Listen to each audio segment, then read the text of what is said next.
निवडणूक निर्णय अधिकाऱ्यांची काय चर्चा झाली आणि काय आश्वासन मिळालं? मी मालवणचे जे निवडणूक निर्णय अधिकारी आहेत त्यांच्याशी आता भेट घेतली आहे आणि काल जो प्रकार मालवणमध्ये घडला, जी माहिती किंवा जे काही आम्ही निवडणूक निर्णय अधिकाऱ्यांना काल तक्रार म्हणून ओरल तक्रार म्हणून जी काही दिली होती त्याचं काय झालं ते विचारण्यासाठी मी इथे आलो होतो.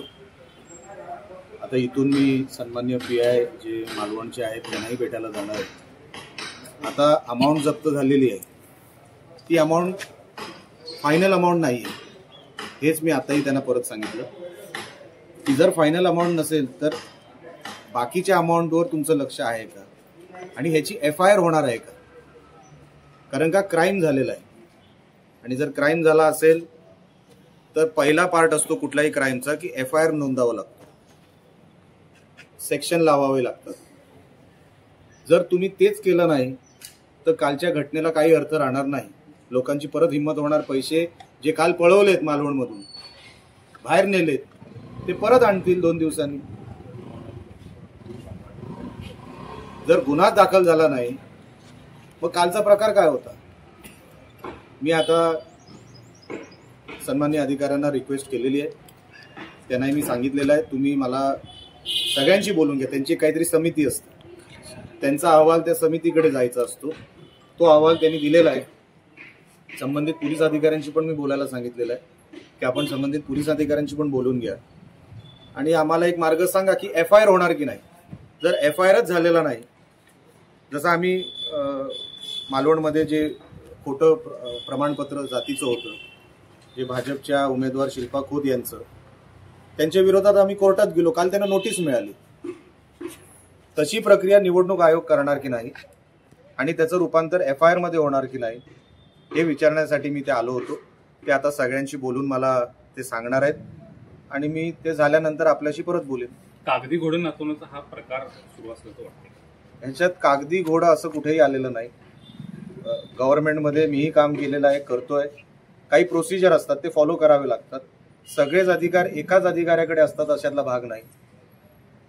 त्यांना जिथे ती काय अहवाल समिती असते त्या अहवाल समितीकडे तो रिपोर्ट गेलेला आहे. ती मग अहवाल समिती संबंधित पोलीस अधिकाऱ्यांशी बोलणार आणि ती FIR ते नोंदवतील. मी कोणावरही आता आरोप करू शकत नाही कारण का प्रोसिजर ते फॉलो करतात. प्रोसिजर कंप्लीट झाल्यानंतर ते मला सांगणार आहेत.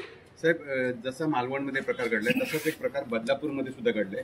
अजित पवार गटाकडून पैसे वाटप होत होते आणि त्या शिंदेने असा आरोप केला आणि त्यांना पकडण्यात सुद्धा आलं त्या महिलेला पैसे वाटप करताना. तिकडची घटना मी बघितलेली नाही, एकदा बघितल्यानंतर मी त्याच्यावर बोलू शकेन. एकदा बघू द्या मला.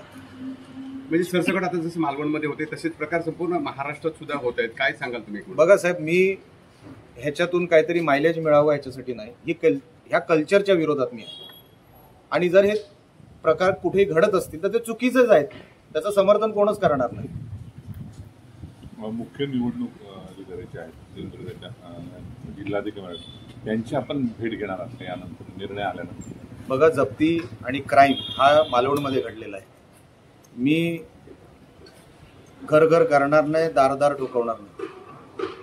माझं जिथे म्हणणं मी मांडलं त्यांनी आता त्यांच्या वरिष्ठांशी बोलून मला कळवायचं आहे.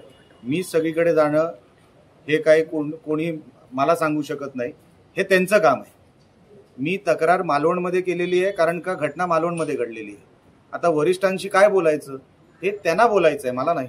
तुम्ही वारंवार क्राईमचा उल्लेख करताय, मग आता इतका वेळ ह्या सगळ्या गोष्टीला दिल्यानंतर अजून FIR दाखल झाला आणि मग ते क्राईम इझी करण्यामध्ये किंवा जे आलेले पैसे परत नेण्यामध्ये तो गोळ करण्यामध्ये संबंधित यंत्रणेला यश मिळाले. साहेब, तुमचा हा जो दुसरा प्रश्न आहे, पहिल्या प्रश्नाला पण उत्तर मी हेच दिलं.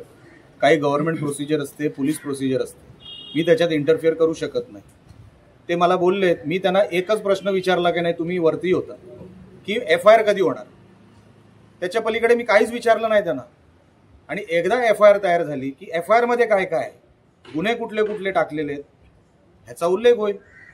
माझं लक्ष FIR कडे आहे. FIR झालं म्हणजे तो क्राईम सिद्ध झाला आणि मला ते बघायचं आहे काय होतं त्याच्यावर. ते मला बोलले की आमची प्रोसिजर आहे की आम्हाला अहवाल समितीकडे पाठवायचा असतो, ती समिती आम्हाला रिप्लाय करणार. मी मानायला तयार आहे. आता मी PI साहेबांकडे चाललोय, त्यांच्याकडे मी विचारतो की तुमच्याकडे कुठल्या अहवाल समितीच्या कुठल्या सदस्यांनी तुमच्याशी काय बोलणं केलं आहे का, ते मला सांगतील. पण FIR नोंदवण्यासाठी जे काय करावं लागेल तिथपर्यंत आम्ही पोहोचणार. जवळजवळ 15 तास होत आले तरी FIR दाखल होत नाही, गंभीर बाब आहे. तुम्ही काही वेळ देताय का त्यांना FIR दाखल करण्यासाठी? मी कोण आहे वेळ देणारा? मी काय न्यायाधीश नाही किंवा मी काय कमिशनर नाही. मी कोण आहे वेळ देणारा? तुमची आग्रही मागणी तीच असणार. हो मग क्राईम म्हणतो ना आपण, तर क्राईमचा पहिला पार्ट कुठला असतो? FIR, फर्स्ट इन्फॉर्मेशन रिपोर्ट म्हणतात. तर FIR झाली नाही तर मग क्राईम सीन हा एवढा मोठा, जिथे देशावर ही बातमी गेली पैसे पकडले गेल्याची, FIR तर झाला पाहिजे. आणि FIR मध्ये काय होतं त्याचं रिप्लाय समोरची पार्टी काय देते हे कोर्ट बघेल ना. म्हणून आमचा जो काय विषय म्हणजे जे काय लक्ष आहे ते आता यंत्रणा काय करते, मी कोण त्यांना वेळ देणारा? आम्ही उलट त्यांच्यापर्यंत हा विषय नेला. आता आम्हाला बघायचं प्रशासन काय करते. देश विदेशातील प्रत्येक घडामोडींचे लाईव्ह अपडेट मिळवण्यासाठी आता साम टीव्हीच्या सर्व सोशल मीडिया प्लॅटफॉर्मला लाईक, फॉलो आणि सबस्क्राईब करा. तसंच सर्व नोटिफिकेशनसाठी बेल आयकॉन प्रेस करायला विसरू नका.